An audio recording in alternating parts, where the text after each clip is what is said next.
Hello, welcome to Transfer Talk presented by Bit.com. I'm Statman Dave and this is your weekly show during the transfer window, bringing down all the major transfers in Europe. We'll be diving into the rumour mill, the deals of the week and of course the game breaker. Today we're going to be taking a look at Adrian Rabiot's potential move to Manchester United, the done deals and how Cucurella will be Chelsea's game breaker. Let's get this party started. First on the rumour mill is Adrian Rabiot and his move to Manchester United. The only stumbling block here could be Veronique Rabiot, Adrian's mother and agent. A fee has been agreed between Juventus and Manchester United, reported to be around £15 million. But tough negotiator Veronique is a bit of a tough nut to crack, and her son's wage demands could be around £9 million per year, more than United's current offering of around £6 million. Rabiot was in and out of Max Allegri's side last season, spending time in central midfield, defensive midfield and on the left. His best performance of the season came against Inter Milan in April. He completed 98% of his passes, 3 passes into the final third, switched the play 3 times, completed 3 out of his 3 dribbles, had 9 successful pressures and won 73% of his challenges. The big question though, do I think this is going to go through? Yes, absolutely. Erik ten Hag needs a tough tackling defensive midfielder and Rabiot could be that guy. Next up is Youri Tielemans to Arsenal. The Leicester number 8 has 12 months left on his contract, and Arsenal technical director Edu is keen. Arsenal currently set up in a 4-2-3-1 that moves to a 4-1-4-1 in attack, with Granit Xhaka moving to attacking midfield to join Martin Odegaard. This number 8 role is the position Arsenal need to upgrade to be in the conversation with the likes of Man City and Liverpool. Xhaka is a talented passer, but has lapses in concentration, which has led him to have more errors leading to goals than any Premier League outfielder since he joined Arsenal. Youri Tielemans is the obvious upgrade. Not only would he cut out those errors, but would add much quality in possession and bite in midfield, but also a bit of creativity. Tielemans topped the statistics at Leicester City for progressive passes and tackles won in the Premier League last season. But more striking, since joining Leicester City, Tielemans has created more chances in the Premier League than any Arsenal player has managed in a similar period.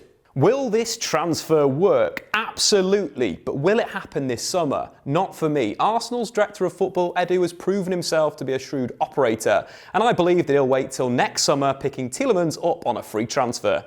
And finally on the rumour mill, Tanguy Ndombele to Lyon. Spurs have recruited well this summer, signing 6 new players, but they still have got to shift some deadwood. Antonio Conte banished 4 players from first-team training this summer as he looks to reshape his squad. Ndombele, Reguilon, Winks and Lo Celso have been transfer listed as Conte looks to shape his team and squad in his image. Napoli are offering a loan fee of £1 million with a £26 million option to buy the former Lyon midfielder.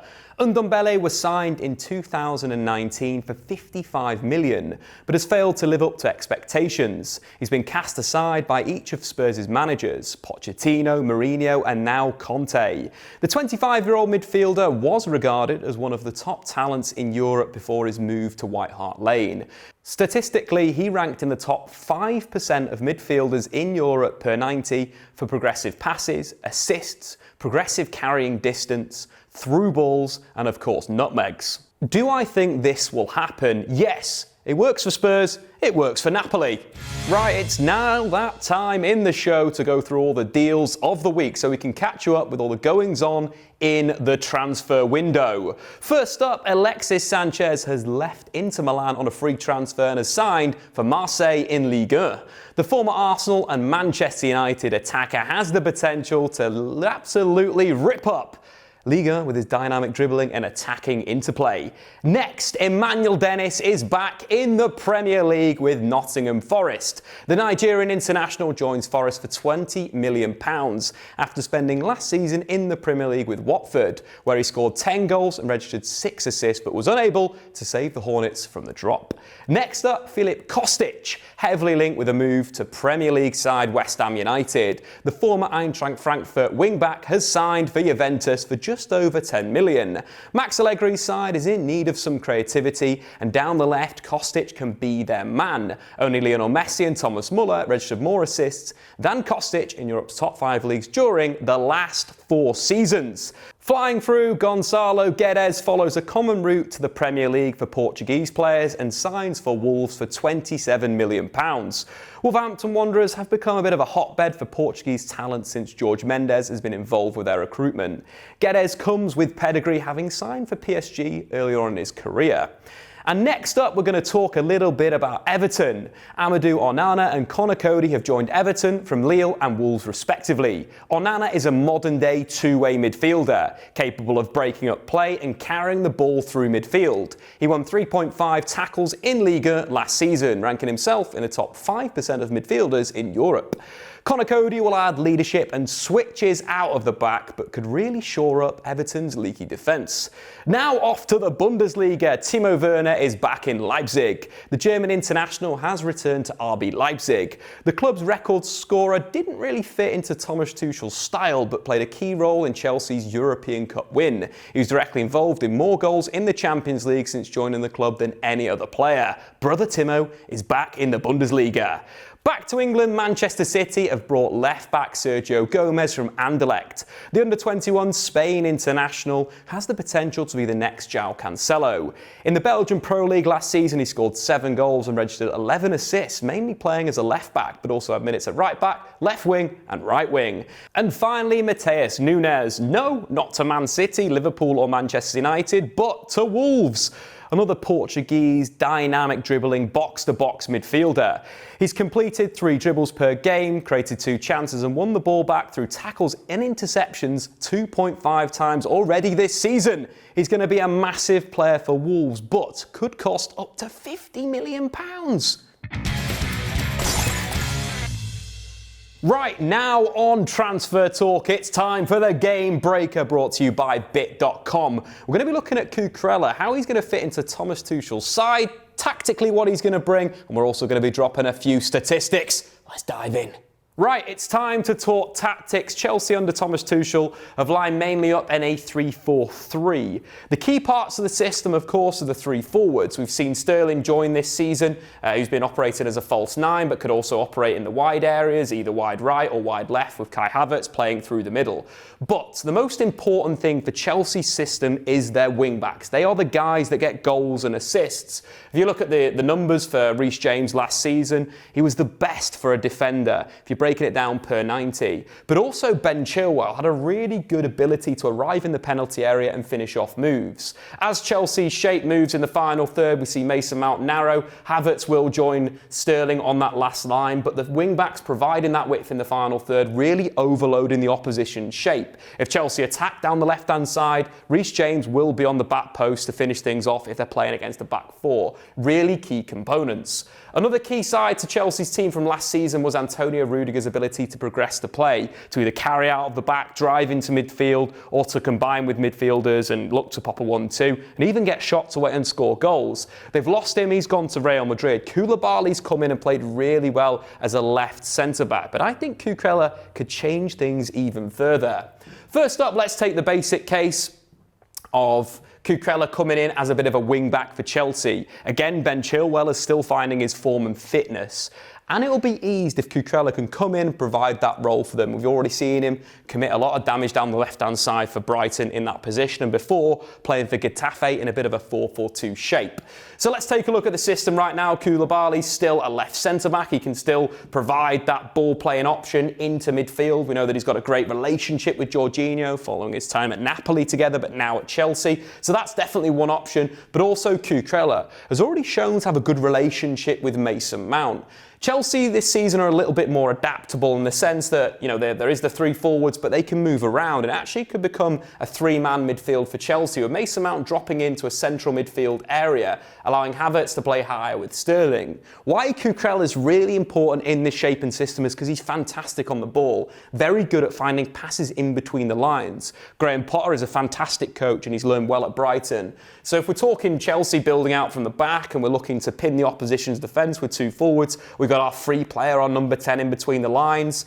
Cucurella could be a really good option to find that pass. You know, if we're building from goalkeeper, using Mendy to Koulibaly, simply going wide, really easy way to play the ball, and then Cucurella looking inside for Mason Mount. In the recent Premier League game between Chelsea and Spurs, Mason Mount and Cucurella combined 40 times in the game, the top passing combination in the match. And I think that option will be big for Chelsea. Not only that, but we know the quality of Cucurella in the final third, can provide a cross and assist if he gets himself nice and high to deliver to the back post or a late arrival from Kai Havertz or even Reece James, wing back to wing back, providing that combination. But I think the most interesting part of Thomas Tuchel's Chelsea with Cucurella could actually be him playing as an overlapping centre-back. We're getting deep into the tactics now, but do stick with me. I think one of the important sides of Chelsea is to be adaptable and different in the final third. At times, you know, the wing-backs are very penetrative, but sometimes Chelsea may need an extra body in that final third. So let's take a little bit of an option. We're moving things around. Koulibaly's moved to right centre-back, and of course Cucurella at left centre-back. We've also thrown in Christian Pulisic here. This could be Chilwell, who would provide more of a natural option, left-footed. But the reason why I've gone with Christian Pulisic, who's had minutes at wing-back under Thomas Tuchel in his career at Borussia Dortmund and Chelsea, is because he's right-footed. So Marc Cucurella played as a left-sided centre-back in Brighton's 3-4-2-1 at the back end of the season. Trossard played this position and provided good quality in the final third. But the biggest thing was Cucurella overlapping him in the final third. And I think we could see this with Chelsea. Again, we're breaking the system down.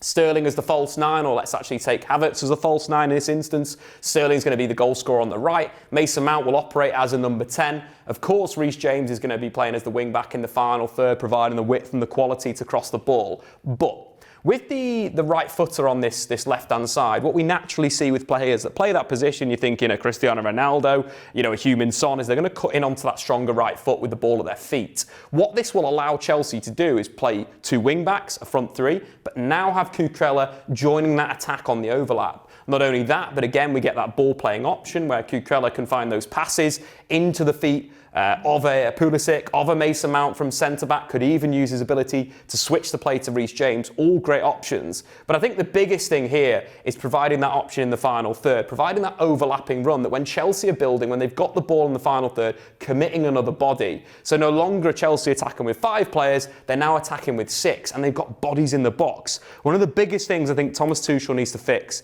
is having a goal scorer on the side. Lukaku's failed under Thomas Tuchel, Werner's back to Leipzig, and I really believe that having more bodies in there will mean that Chelsea score more goals. It's a little bit different. It's more like you're playing with 3 forwards, one of them being the wing-back, Mason Mount at 10, Reece James on one wing, and Cucurella in the other wing. I think the other side there, you know, with a player like N'Golo Kante that can really cover distance, with Thiago Silva's reading of the play and Koulibaly's ability to win the ball, I think defensively you're pretty sound. Also with Cucurella's ability to win tackles, more tackles than any other fullback in the Premier League last season, I think could be really important. I think the sign of Cucurella evolves Chelsea. It makes them a better side, and it's the reason why he is our game breaker.